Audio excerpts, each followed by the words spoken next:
नमस्कार, स्वागत है आपका। आप देख रहे हैं सी न्यूज भारत। मैं हूं आपके साथ इशिता। वक्त हो गया उत्तर प्रदेश बुलेटिन का। इस बुलेटिन में बात होगी अमरोहा की, जहां दबंग क्लिनिक संचालकों ने नियमों को ठेंगा दिखाकर क्लिनिक को दोबारा खोल दिया। साथ ही बात होगी एटा की, जहां अवागढ़ पुलिस ने मृत गौवंश का विधि विधान से अंतिम संस्कार कराया। ऐसी तमाम खबरों पर करेंगे विस्तार से चर्चा।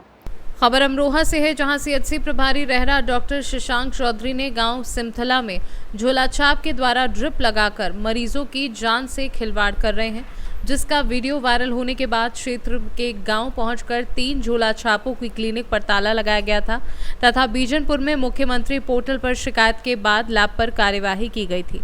लेकिन झोला छाप स्वास्थ्य विभाग को ठेंगा दिखाकर क्लिनिक पर लगे ताले तोड़कर क्लिनिक खोली और मरीज को दवाई देना शुरू कर दिया।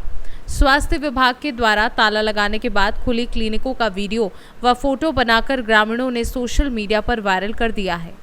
अमरोहा से सी न्यूज संवाददाता रामवीर सिंह की रिपोर्ट।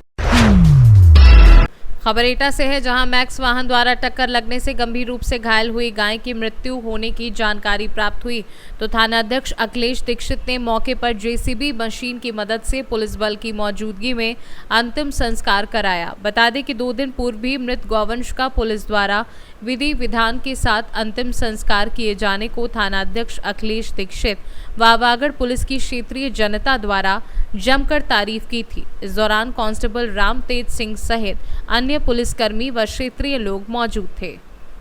एटा से सी न्यूज संवाददाता अजय अगरिया की रिपोर्ट।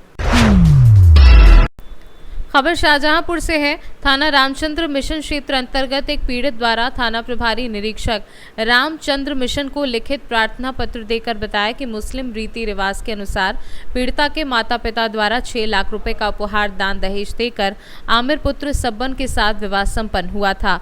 विवाह में दिए गए दान दहेज से पीड़ित का पति व उनका परिवार संतुष्ट नहीं था। दहेज में एक बुलेट मोटरसाइकिल, 1 लाख नकद रुपए व दिल्ली में प्लॉट की मांग करने लगे। पीड़िता द्वारा अपने माता पिता को सारा माजरा बताया। उनके समझने से भी उक्त दहेज लोभी आमिर और उसका परिवार नहीं माना। वहीं कुछ दिन के बाद लात घूसों से मारपीट की और उससे घर से निकाल दिया। कुछ दिन बाद उसका पति वापस आया और उसे वापस ले गया, जिसके बाद आमिर खान ने उसकी अत्यधिक मारपीट की और वीडियो भी वायरल कर दिया। जिसके बाद 112 नंबर पुलिस द्वारा आरोपी को सदर थाने ले जाया गया था। पति पत्नी के विवाद के कारण समझौता करा दिया गया। पुलिस अधीक्षक ने थाना रामचंद्र मिशन को प्रथम सूचना रिपोर्ट दर्ज करने का आदेश दिया। पीड़िता को थाना रामचंद्र मिशन बुलाया गया। थाने के विवेचक नरगेश दरोगा पीड़िता के मकान पर आए। पीड़िता की माता से कहा कि ये रिपोर्ट नहीं लिखी जाएगी। क्षेत्र कौन सा पड़ता है? आरसी मिशन, जिला शहजादी। क्या मामला है पूरा बताओ। ससुराल वालों के खिलाफ, देवर के खिलाफ अच्छा। रेप का केस। आपने जो है शादी कहाँ, आपकी शादी कहाँ हुई थी? दिल्ली में। किसके साथ हुई थी? आमिर खान। कितने वर्ष हो गए, कितना समय हो गया? 1 साल। दहेज में तो सब कुछ दिया था? सब दिया था। क्या क्या दहेज में दिया था? सब कुछ था। सब कुछ का नाम बताओ। दहेज में क्या क्या दिया था? TV, fridge, washing machine. Full दहेज दिया था? फुल दहेज था। फिर उसके बाद क्या हुआ? उसके बाद थोड़े दिन बाद वो मारपीट करने लगे। मारपीट क्यों करने लगे वो? इसी वजह से फ्लैट चाहिए था और गाड़ी, 1 लाख रुपए। काहे में मांग रहे थे ये? उधार में या दहेज में? दहेज में। अच्छा। फिर उसके बाद फिर जब मना करा, माँ बाप ने कहा है नहीं हमारे पास, तो देवर के खिलाफ। क्या देवर? देवर ने नाजायज संबंध बनाए थे। आपके देवर का क्या नाम है? रिजवान खान। और कोशिश करी, शिकायत ऐसा ही रहना पड़ेगा, इतने मतलब पैसे लेकर आना पड़ेगा, फ्लैट चाहिए। जब तो ये जो घर से बाहर निकाल दिया था। आपके जो देवर ने आपके साथ जो घटना गारित की, तो आपने अपने पति को नहीं बताया ये? बताया, तो सब उसी का उन्होंने नहीं डांटा उनको? सब उसी का ही साथ दे रहे थे। किसका साथ दे रहे थे? रिजवान का। तो फिर आपको आपके मायके जन के लेके आए या आपके ससुराल जलों ने आपको घर से निकाला, या वो पहुंचाने आए? घर से निकाला था, हम खुद आए। आप अपने आप अकेली हैं या आपके पिताजी लेके आए? अकेले।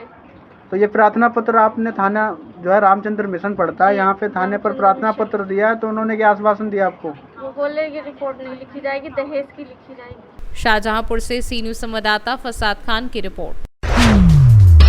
खबर उन्नाव से है, जहां बकरीद पर्व को लेकर पुलिस प्रशासन पूरी तरह सतर्क है। कानून व्यवस्था बनाए रखने के लिए सुरक्षा व्यवस्था को मजबूत किया गया है। पुलिस अधीक्षक दीपक भूकर ने शहर के प्रमुख मस्जिदों और संवेदनशील इलाकों का निरीक्षण किया। उन्होंने अधिकारियों को कोई लापरवाही न बरतने के निर्देश दिए। पुलिस ड्रोन कैमरों और सीसीटीवी से निगरानी कर रही है। सोशल मीडिया पर भी विशेष नजर रखी जा रही है। किसी भी अफवाह या भ्रामक सूचना पर तुरंत कार्यवाही की जाएगी। शांति समिति की बैठकों के माध्यम से सभी समुदायों से संवाद किया गया है। नगरपालिका और ग्राम पंचायतों को इस संबंध में आवश्यक निर्देश दिए गए हैं। आगामी पर्व बकरीद को के दृष्टिगत जो यहाँ कोतवाली थाना क्षेत्र में ईदगाह है, वहाँ पे जो व्यवस्थाएं होनी है त्यौहार के दृष्टिगत उनको देखा गया है और यहाँ पे फोर्स डिप्लॉयमेंट जो है वो भी पुलिस के द्वारा ईद के दिन किया जाएगा।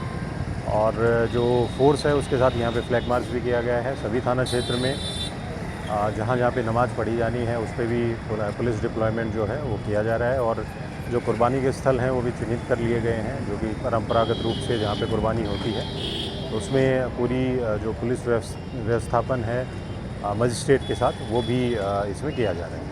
सर, रोड पे नमाज ना पढ़े इसको लेकर किस तरह के दिशा निर्देश दिए हैं? देखिए, ईदगाह जो कमेटी है उसके द्वारा उनके साथ बैठक करके बता दिया गया है कि कोई भी व्यक्ति जो है वो सड़क पे नमाज नहीं पढ़ेगा। और इसी के दृष्टिगत ईदगाह कमेटी ने ये भी डिसाइड किया है कि 2 शिफ्टों में यहाँ पे जो नमाज है वो इनके द्वारा की जाएगी। ड्रोन से भी निगरानी की जाएगी? बिल्कुल, ड्रोन भी डिप्लॉय किए जाएंगे और जो हमारी QRTs हैं वो भी डिप्लॉयड रहेंगे। उन्नाव से सी न्यूज संवाददाता अजय कुमार की रिपोर्ट। खबर उन्नाव से है, जहां जिले में भीषण गर्मी के चलते आमजन ही नहीं बिजली व्यवस्था भी चरमरा गई है। तापमान में लगातार हो रही बढ़ोतरी के कारण बिजली की मांग में जबरदस्त इजाफा हुआ है। इससे ट्रांसफार्मरों पर लोड बढ़ गया है और वे ओवरहीट होकर बार बार फूंकने लगे हैं। इस समस्या से निपटने और निर्बाध बिजली आपूर्ति बनाए रखने के लिए बिजली विभाग ने एक अनूठी पहल की है। शहर के पावर हाउसों में लगे ट्रांसफार्मरों को अब कूलर की मदद से ठंडा किया जा रहा है। कब्बा खेड़ा स्थित पावर हाउस में लगाए गए 10-10 MVA के ट्रांसफार्मरों को ठंडा रखने के लिए उनके सामने पानी से भरे कूलर लगाए गए हैं, जो गर्मी के असर को कम कर रहे हैं। अधीक्षण अभियंता योगेंद्र कुमार सिंह ने बताया कि पुराने ट्रांसफार्मरों की डिज़ाइन सीमित तापमान सहन करने की क्षमता के अनुसार बनी है। ग्लोबल वार्मिंग के चलते वातावरण का तापमान काफ़ी बढ़ चुका है, जिससे इन ट्रांसफार्मरों को नुकसान पहुंचने की आशंका रहती है। हमारे यहाँ पहले जो वातावरण था कम गर्म रहता था। ग्लोबल वार्मिंग की वजह से वातावरण का तापमान भी बढ़ गया है, परंतु हमारे जो डिज़ाइन है पुराने जो ट्रांसफार्मर्स की एक लिमिटेड डिज़ाइन है और लिमिटेड तापमान सहने की क्षमता है, जिसके लिए हमारे का नेचुरल कूलिंग के लिए रेडिएटर लगे होते हैं ट्रांसफार्मर में। परंतु फिर भी हमने अपने रेडिएटर्स को बचाने के लिए और कूलिंग प्रॉपरली करने के लिए हम लोग बाहर से कूलर्स का इंतज़ाम कर देते हैं, पंखे का इंतज़ाम कर देते हैं, ताकि हमारा तापमान बहुत ज़्यादा ना बढ़े और उससे हमारी क्षतिग्रस्त होने की संभावना कम हो जाए। मेन उद्देश्य ये है हमारा कि बिजली आपूर्ति बेहतर रहे। इसी वजह से ट्रांसफार्मर की क्षतिग्रस्ता नहीं होगी तो विद्युत बेहतर आपूर्ति हम दे पाएंगे, जो कि सरकार का एक प्राथमिकता है। ऐसे कितने पावर हाउस हैं जहाँ पर कूलर लगाए गए? हमारे कुल मिला के जनपद में 52 बिजली घर हैं और जहाँ पे हमारा लोडिंग या उस तरह की दिक्कत है, इनमें से हमारे जो है 25 पे हम लोगों ने लगाए हुए। बाकी हम तापमान के हिसाब से और अपना ट्रांसफार्मर की कैपेसिटी नए हैं क्या स्थिति है उसके आधार पे और आकलन करके आवश्यकता पड़ेगी तो औरों पे भी लगवा देंगे। इनकी देखभाल के लिए वर्कर वही लगाए गए या फिर अलग से किए गए? कोई अलग से हमारे पास कोई वर्कर्स नहीं लगाए गए हैं। वहाँ पे जो नॉर्मली चूँकि एक बार ऑन ऑफ करना रहता है तो ऑन ऑफ कर दिया, दूर से लगाए रहते हैं, उसका काम हवा देना है तो वो देता रहता है। इसीलिए बहुत ज़्यादा स्पेशलाइज किसी का लगाने की आवश्यकता भी नहीं थी। उन्नाव से सी न्यूज संवाददाता अजय कुमार की रिपोर्ट। इस बुलेटिन में फिलहाल इतना ही। देश और दुनिया की तमाम बड़ी जानकारियों के लिए देखते रहिए सी न्यूज़ भारत।